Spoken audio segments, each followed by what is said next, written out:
Ahora vamos a eh, tomar el concepto de asíntota vertical específicamente en las funciones racionales. Es importante que las asíntotas en las funciones que tenga se debe hacer el análisis de acuerdo a la función que estemos tratando, porque tiene, digamos, sus especificidades.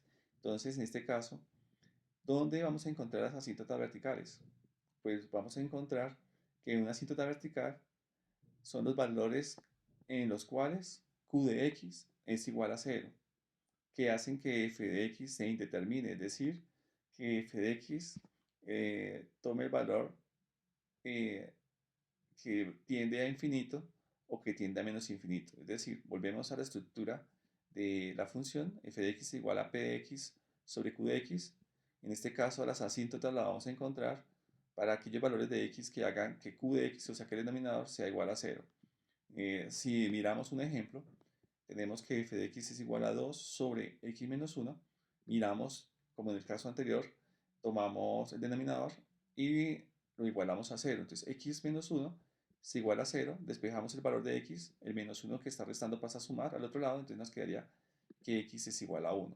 Ese x es igual a 1 es una restricción del dominio, pero también al resolver una restricción del dominio estamos resolviendo, en este caso particular, estamos resolviendo el lugar donde queda la asíntota vertical. Entonces, lo que vamos a hacer es ubicarnos en x igual a 1, en el eje x, aquí está en este punto, ¿cierto? Aquí donde estoy señalando, y a partir de ahí se traza una recta totalmente vertical que pase por x igual a 1, y vamos a encontrar que cuando x es igual a 1, pues si x vale 1, 1 menos 1 es igual a 0, es decir, que q de x es igual a 0. Entonces, para aquellos valores de x donde q de x se hace igual a 0, vamos a tener, vamos a tener que el valor de f de x, es decir, el valor que va a tomar la gráfica, o la gráfica se va a acercar, ¿cierto? Cuando se acerque ese valor de x, f de x, se va a acercar a valores de infinito, ¿sí? O menos infinito, o por ambos lados a infinito o por ambos lados a menos infinito. En este caso observamos que la línea punteada que trazamos en x igual a 1 es la que se denomina asíntota vertical y que la gráfica de la función se va a acercar, se va a aproximar a esa asíntota, pero nunca la va a alcanzar y no la va a sobrepasar, es decir, no la va a saltar, tanto por un lado o como por el otro. Entonces recordemos, la asíntota vertical, ¿cierto? Son los valores de x para los cuales q de x es igual a 0 y en ese lugar, ¿cierto? Acercándose a ese valor de x, el valor de f de x tiende a infinito, como observamos aquí, o tiende a menos infinito. Es decir, se indetermina, porque el infinito es un número desconocido, entonces no sabríamos o no tendríamos un valor de f de x cuando x, en este caso, eh, esté o tome el valor de 1.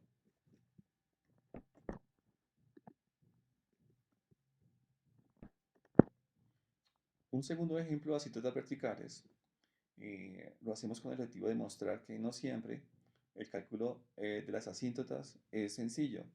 ¿Sí? Así como las restricciones del dominio pueden ser expresiones de segundo grado o de tercer grado, pues si el denominador es factorizable o es de grado 2 o de grado 3, pues va a tener más de una asíntota y deberíamos utilizar algún procedimiento de factorización para poder hallar el lugar donde se encuentran las asíntotas. En este caso, tenemos la función f de x igual a 2x a la 2 sobre x a la 2 más x menos 12.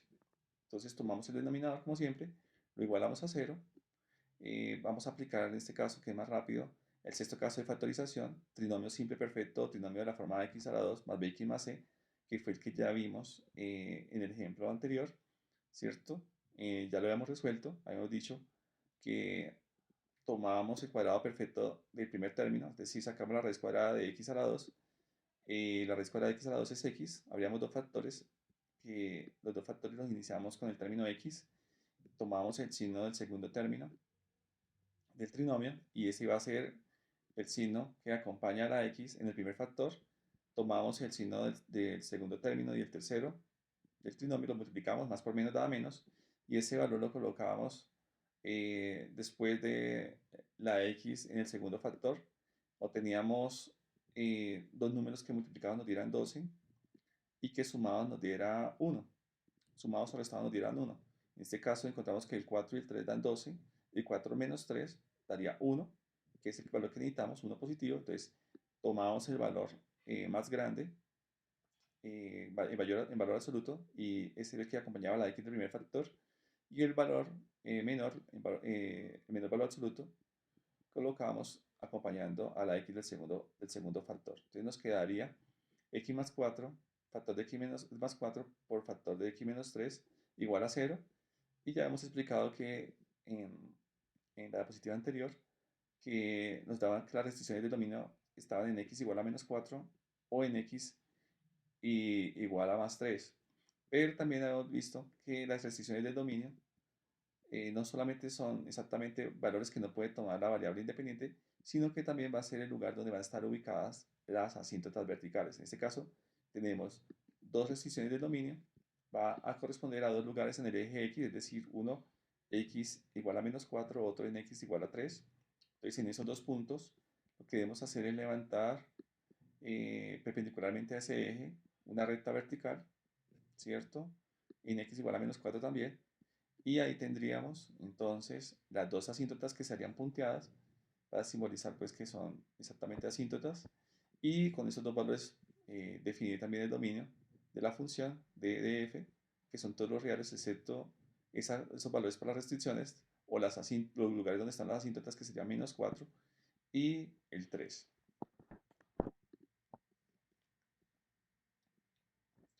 Un tercer ejemplo para ver una variedad pues, de procedimientos en la determinación de las asíntotas y de las restricciones del dominio sería el siguiente. ¿Cuáles son las diferencias entre el primero, el segundo y el tercer ejemplo? Pues que en la medida que hemos ido avanzando en los ejemplos tenemos un grado de complejidad mayor, tanto en las expresiones o polinomios del numerador y del denominador. En este caso, encontramos en el denominador un trinomio y en el numerador también un trinomio, lo cual significa que debemos indagar o explorar si son factorizables, es decir, si podemos expresar el denominador y el denominador como factores, ¿cierto? Y si esos factores pueden ser comunes y se pueden anular de manera que podamos expresar f de x, ¿cierto? De una manera más sencilla. Entonces vamos a empezar trabajando como siempre, para, digamos, crear una rutina, trabajando con el denominador, el cual igualamos a 0. De esta forma nos damos cuenta que el denominador tiene un cuadrado perfecto en el primer término, porque la raíz cuadrada de x a la 2 pues va a ser x, pero no tenemos, en este caso, un cuadrado perfecto en el tercer término. Sin embargo, vamos a utilizar el sexto caso de factorización, el trinomio simple perfecto. Vamos a buscar, de cierta forma, sacar la raíz cuadrada del primer término. Abrimos dos factores y el primer término de esos dos factores va a ser la raíz cuadrada del primer término del trinomio. Raíz cuadrada de x a la 2 es x, entonces abrimos ambos factores o ambos paréntesis con el término x. Volvemos y trabajamos el signo del segundo término del trinomio es más, ese es el que vamos a utilizar para eh, posicionar después de la x del primer factor. Eh, Hacemos la multiplicación de signos del segundo término y del tercer término del trinomio, más por más da más, y ese es el signo que va a estar después de la x del segundo factor. Ahora buscamos dos números que multiplicados nos den 2, y como estos dos signos son positivos, los que están en los dos factores, entonces tenemos que buscar dos números que al sumarlos nos den 3. Entonces también serían el 2 y el 1. El 2 y el 1 cumplen con las condiciones que al multiplicarlos nos dan 2 y al sumarlos nos dan 3. Entonces tomamos el valor más grande y lo ubicamos en el primer factor, y el segundo valor más alto, entonces lo ubicamos en el segundo factor. De manera que la expresión x a la 2 más 3x más 2 se puede reescribir y expresar como factor de x más 2, factor de x más 1. De esa manera nos queda ya en factores, de los cuales podemos obtener las restricciones. Recordemos que podemos hacerlo de la siguiente manera. Podemos asumir que pasamos un factor de estos a dividir al 0 y que ese factor no tome el valor de 0 tampoco, porque 0 entre 0 pues sería indeterminado. Entonces sería, si pasamos x más 1 a dividir, pues x no puede ser igual a menos 1. Entonces ya tenemos una de las restricciones en este caso, ¿sí? Una de las restricciones que tendría el dominio, ¿cierto? Los valores que no puede tomar en un momento determinado la x. Pues en este momento sería así, lo que concluiríamos, porque faltaría analizar si el trinomio de la parte del numerador tiene factores comunes y si se puede reducir esta expresión a una expresión más sencilla.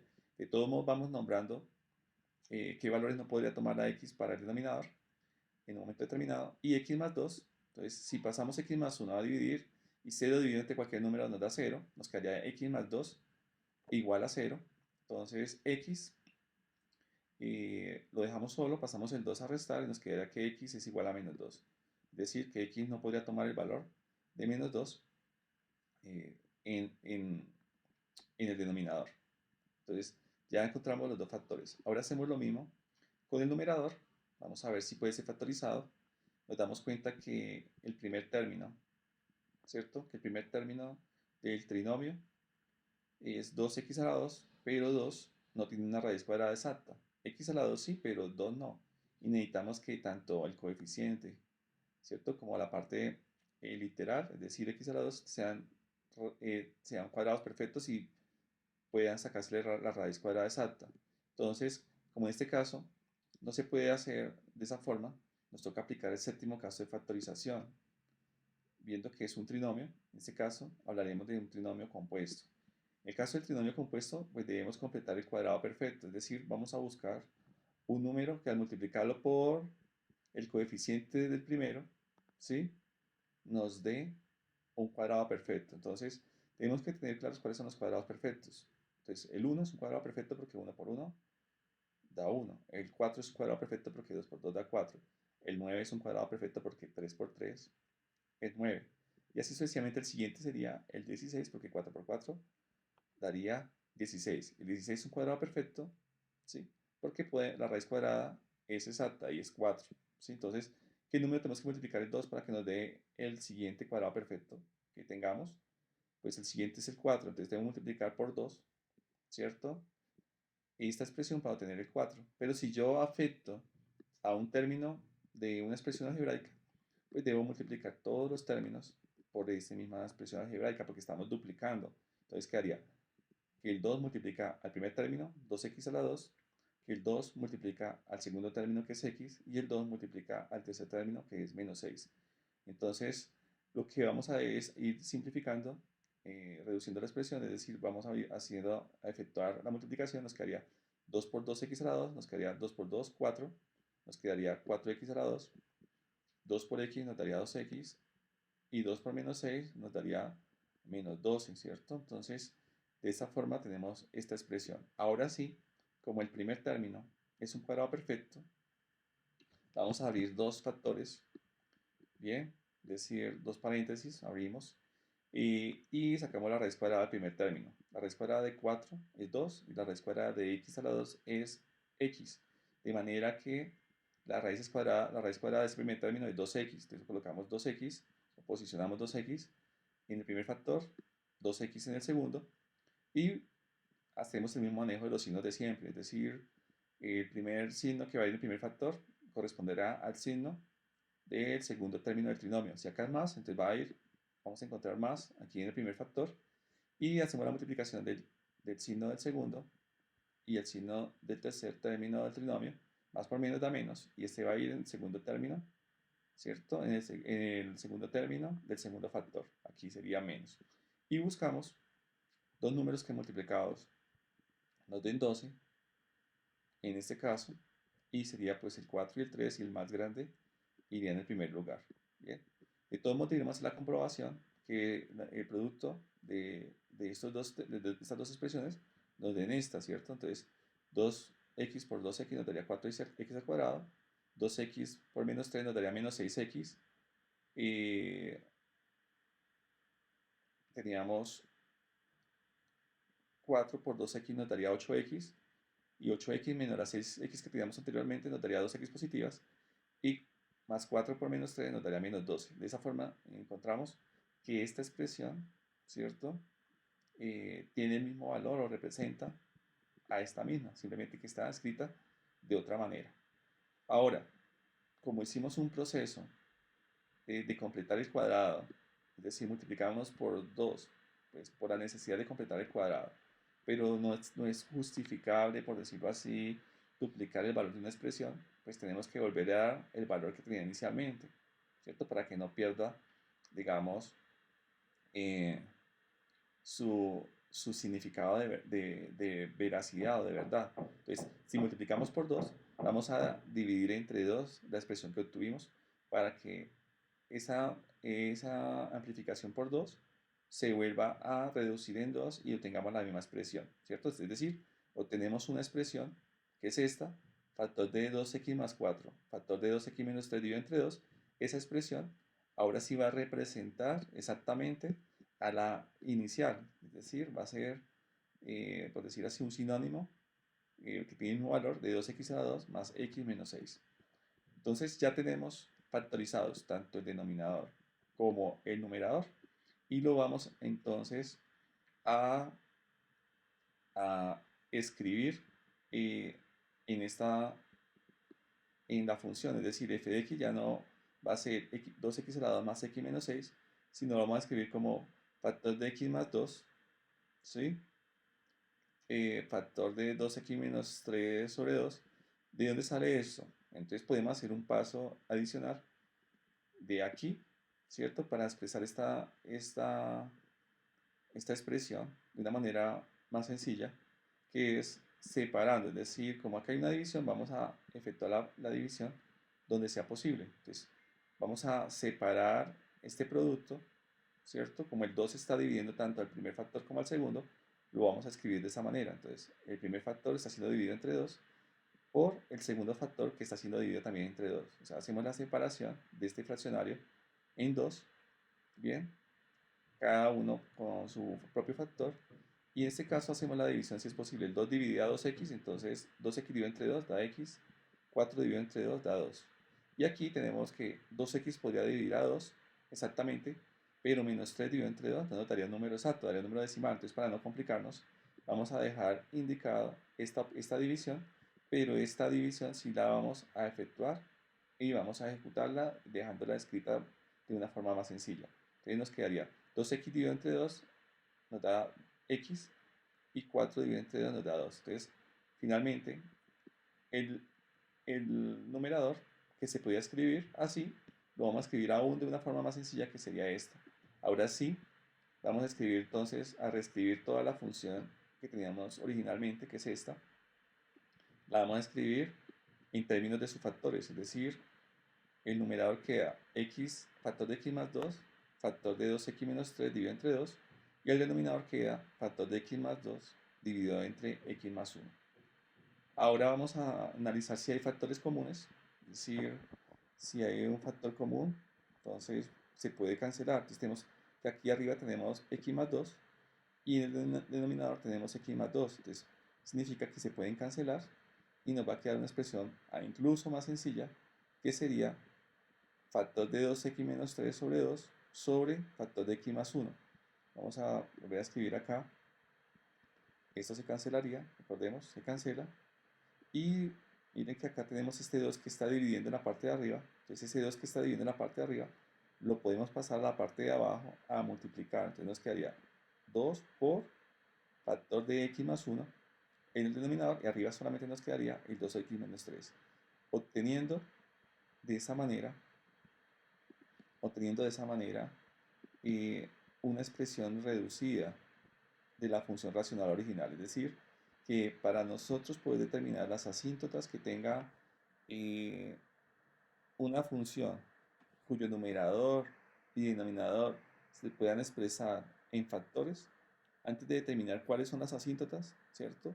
Como en este caso que pensábamos que las asíntotas iban a estar en x igual a menos 2 o x igual a menos 1, es posible que si hay factores comunes en que se pueda expresar el numerador y el denominador, algunos de ellos se cancelen como se cancelaron acá en este lugar, que se canceló este, o tengamos una expresión más reducida, más sencilla, con la cual sí debemos calcular la asíntota, es decir, a partir de aquí tomamos el denominador, lo igualamos a cero, ¿sí? Nos damos cuenta que 2x más 2 igual a cero, tomamos el 2, lo pasamos al otro lado a restar, nos queda que 2x es igual a menos 2, y pasamos el 2 que está multiplicando, lo pasamos a dividir y nos va a quedar que x es igual a menos 2 dividido entre 2.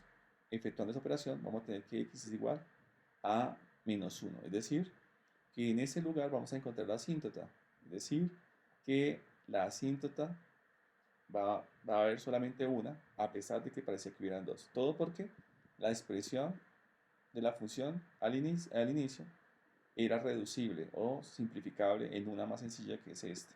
Siempre debemos evaluar si se puede reducir. Entonces, podemos expresar todo este procedimiento de la siguiente manera, que tenemos la función inicial, la expresamos en forma de factores, se reducen los factores, obtenemos una función más sencilla, a partir de ahí tomamos el denominador y hallamos la restricción en el dominio, la cual va a ser en este caso la misma asíntota. Nos ubicamos, nos ubicamos en el valor que nos dio, que es x igual a menos 1, y a partir de ese valor, entonces trazamos una línea vertical que sería la asíntota vertical, en este caso en x igual a menos 1. Es decir, que pueden existir diferentes eh, grados de complejidad para hallar las asíntotas verticales y aquí pues hemos dado tres ejemplos de ello.